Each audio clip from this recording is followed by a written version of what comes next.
Hey guys, and welcome back to a brand new video. In today's Borderlands 3 video guide, we're going to be showing you my build that I've been using to pretty much complete the end game of Borderlands 3.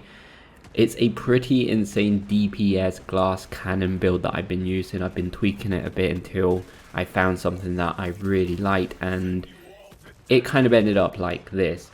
Now, I'm not saying it's the best in the world, but it can tear through pretty much any boss and any enemy in the game.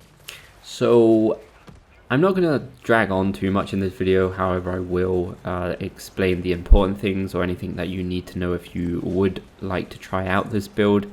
There's not much to it gameplay wise once you know the core mechanics of it. So yeah, let's just start off with the weapons. So we're using 4 weapons here, though most of the time we're going to be only using 2 of them. So the first one on the list is the Queen's Call.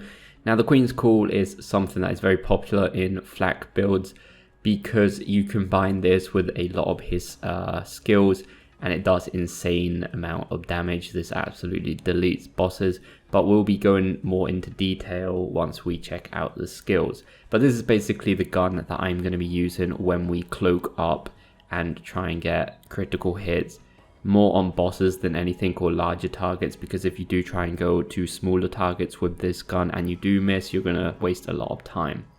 Next up is the One Pump Chump. Now this is more of a backup weapon. I'm not normally using this one. This is normally if I run out of bullets or just maybe get bored with the other guns and want to try something different, but it's definitely an amazing weapon to have. And yeah, it can go anywhere from 10k damage even without crits to way over 200,000 damage when you're cloaked and got everything prepared. Now the Flood is the weapon that I mainly use on this build for normal enemies. When you're just running around, this level 50 Flood is insane damage. It can do anywhere up to 30k crit damage per bullet, and the magazine's got 8 bullets in it, so it will just absolutely delete most enemies even on Mayhem level 3. And yeah, if you do decide to use it when cloaked against smaller enemies, it will just absolutely rip them apart. It's almost impossible that they survive a magazine. It's very rare to see a normal enemy survive a magazine when you're cloaked with this. And this is definitely the weapon that I normally run around with, and probably one of my favorite weapons on the whole game. Next up, we've got the Rowan's Call. Now this weapon I only use when you're cloaked up and going for crits, but only against enemies that have their flesh or the red bar, because this, as you can read there, it's highly effective versus flesh, and that's pretty much the only reason I use this gun. But it's a pretty cool weapon. It's probably one of the better weapons as far as assault rifles go, and it's really the only one I like. But like I said, I only use it really when it's for flesh and I can cloak up. So next up, we've got the shield and mod artifacts and grenades. So the grenade is the pipe bomb. This is the really ridiculous over the top pipe bomb. This is the one that pretty much deletes the Grave Ward enemy or the boss, and it's just insane, not only against that boss but just against pretty much anything in this game. It will absolutely just wreck everything. Plus we've got something to help there out, which is the artifact. So this artifact is actually quite cool. Basically, we're always going to be at 1 health, and it's going to double our shield capacity. So this really is a glass cannon. So what we're doing is we're going to be at 1 health all the time. Our max HP is 1 health, but our shield is going to double. We're going to get faster shield recharge rate, which is great, but more importantly, we're going to get 30% more grenade damage. And let me tell you, with the pipe bomb, it's just insane damage flying around all the time. But that's really all you need to know about that. We do get a bit of corrosive damage as well, bonus there. So, you know, we're not really using any corrosive weapons. I'm sure you can find this in different elements, and I'm sure that if we found it with something else, it would be pretty good. Anyway, so like we said, we double our shield with the artifact. So basically for shield, I'm just putting on the biggest or the most powerful shield that I have, which is this 13,000 one. I'm not sure what the max shield is, but it'd be insanely cool to have like a 20,000 shield or something and then double it. That would be ridiculous. I'm not sure if that even exists, but I would really be interested to know in something like that, just to see how high you can get your shield with this combination. And lastly, we have got our mod. So this is the Manny a Bounty Hunter mod. And yeah, what this does is it has a 3% chance to activate any of our hunt kill skills when dealing gun damage. So at any given time when we're doing gun damage, it can activate a kill skill, which is really good. And more importantly, it treats bosses as humans, beasts, and robotics for Flak's hunt skills. So basically, any ability that's going to affect normal enemies will now also affect bosses, which can be very, very useful. As far as like the buffs down bottom, not really that interesting. I'm sure that we could probably find a better one with better buffs for our class. Now, more importantly, let's move on to the skill trees. So the main skill tree here is clearly going to be the green one. We're going to be using Fade Away for our main skill. This is going to just basically be the core of this build. So basically what this does is he will cloak up for 3 shots, and every single shot that we take when cloaked is going to be a guaranteed critical hit. Plus we're going to get more damage from critical hits. We're getting plus 200%. And we get like more movement speed and all that great stuff. But yeah, the more important thing here is the critical hits and the damage that we're getting for critical hits. So whenever we can, we're going to cloak up and we're going to do a few other things. But yeah, that's the main core of this build. So the next thing, we've got Furious Attack. You know, after shooting an enemy, Flak gains a stack of Furious Attack. And basically what this does is you can get multiple stacks. And, you know, if you're really in battle, like this is not even killing anything, this is just shooting. So every time you hit an enemy, you're going to get a stack.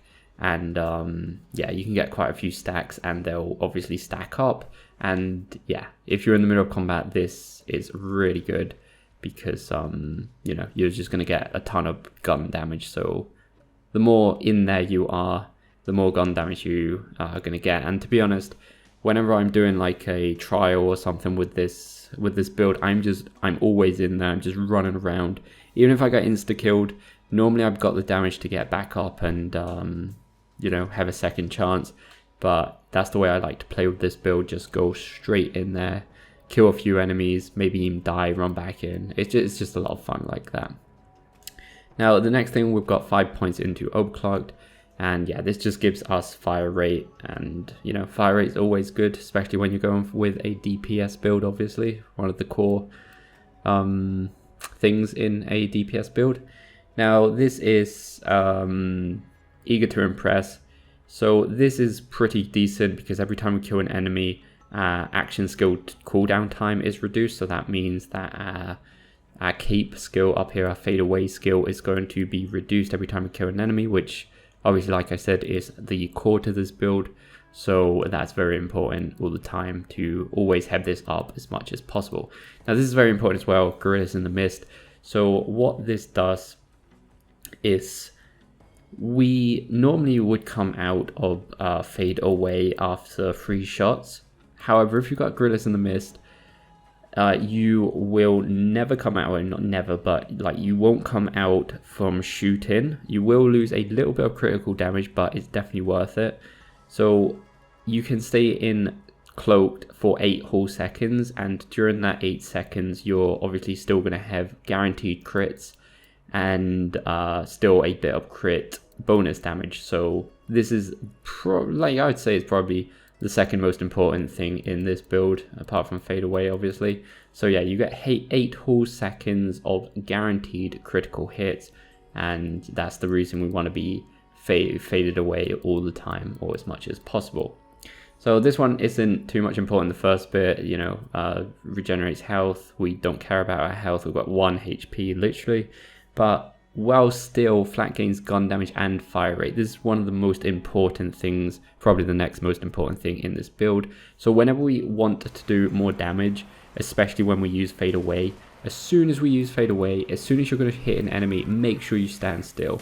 It may feel a bit weird at the start, but it's definitely worth it. We get quite a lot of gun damage and fire rate just for standing still. And you know, you mix that with 8 seconds of guaranteed critical hits, and the damage is just through the roof. Especially, not only that, but like whenever we even hit an enemy or shoot an enemy, we're going to get some stacks.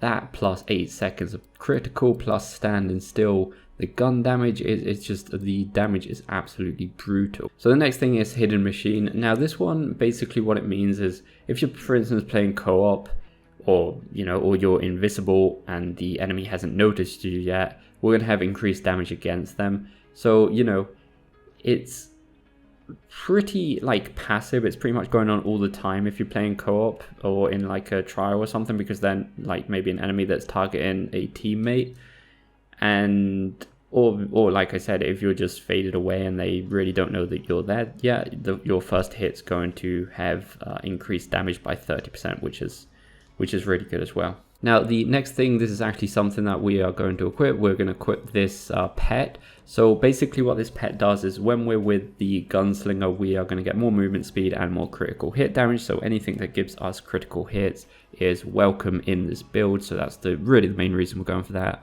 We don't really care about the pet at this level. I mean, he does maybe do a bit of damage, but nothing that we really care about.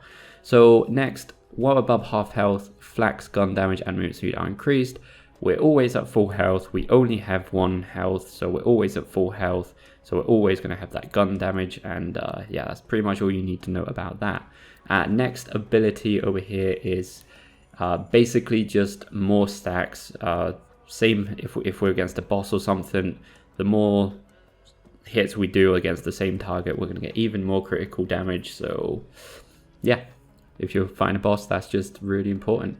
And finally, main stone down here is incredibly good as well. So basically flak and the pet gain increased damage whenever I use an action skill. So the action skill is fade away. So whenever we use that, we're going to get even more damage. And if we're at full health, which we always will be at full health because we've only got 1 HP, we are going to get even more damage. So it's just more damage on more damage. That's pretty much the point of a glass cannon build. Now on the other trees, we do have a few things on this one. We just have more gun damage. Like we said, just gun damage is important in general, so why not? And on the hunter tree, we have a few things. So this one's basically just more damage stacks, and yeah, whenever we kill enemies, this one's not just for hitting enemies, we do have to kill enemies, but it's still pretty decent because if you're in like a trial or something, whenever we kill an enemy, we're going to get some stacks. So yeah, more damage, let's just say. So these ones aren't that important, but yeah, different types of enemies, we get more critical hit and damage reduction. So this one's also quite important. Every time we get a critical hit, we get a chance of our action skill to get a cooldown. So our fade away is going to come back up quicker every time we get a critical hit. And because we do have quite a lot of critical hit chance with this build in general, normally we will get our skill back quite quickly thanks to this. The next one, ambush predator, is not really that important. Like I said, I'm just putting points, just to put points somewhere at this point. But you know, we're not normally sniping, but the 1-punch jump does act quite well as a sniper rifle sometimes. So you know, if you fancy it, you're going to get a bit more critical hit damage from that. Next up is Two Fang. So we have a chance to fire an extra projectile, which is, why not, more damage for the glass cannon. And finally this, we're just getting this from the I believe it's the mod.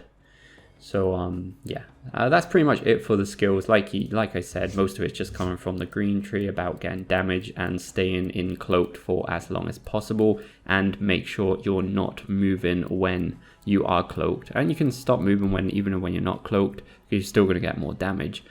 And now we've explained that, let's go back to the weapons. So like I said, the Queen's Call we're only going to use when we're cloaked and against biggish enemies, because this gun actually really only has 2 shots. It consumes 3 ammo per shot. It's got 6 in the magazine, so that means 2 shots. But remember, every time we get a critical hit, we return 3 bullets to our magazine, so that means that every time we shoot and hit a crit, we're going to get those bullets back, so we never have to reload as long as we're hitting crits. And what does our fade away do? Well, basically guaranteed crits. So as soon as we're cloaked up and you've got an enemy that you know that you're not really going to miss a shot, because obviously if you miss, it's not a crit and you're not going to get your ammo back, and then you're going to have to reload and it wastes time from fade away. So if you're guaranteed to hit when it's a biggish enemy, you can just spam the hell out of this gun and the damage is absolutely ridiculous.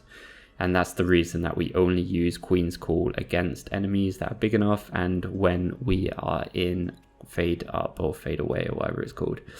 And you know, obviously every other weapon you can use with fade away or without it.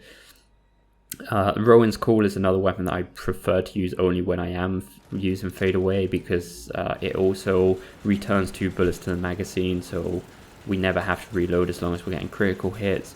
And also it will have this like special effect where it bounces around the room, kind of like the Queen's Call. It has the same effect.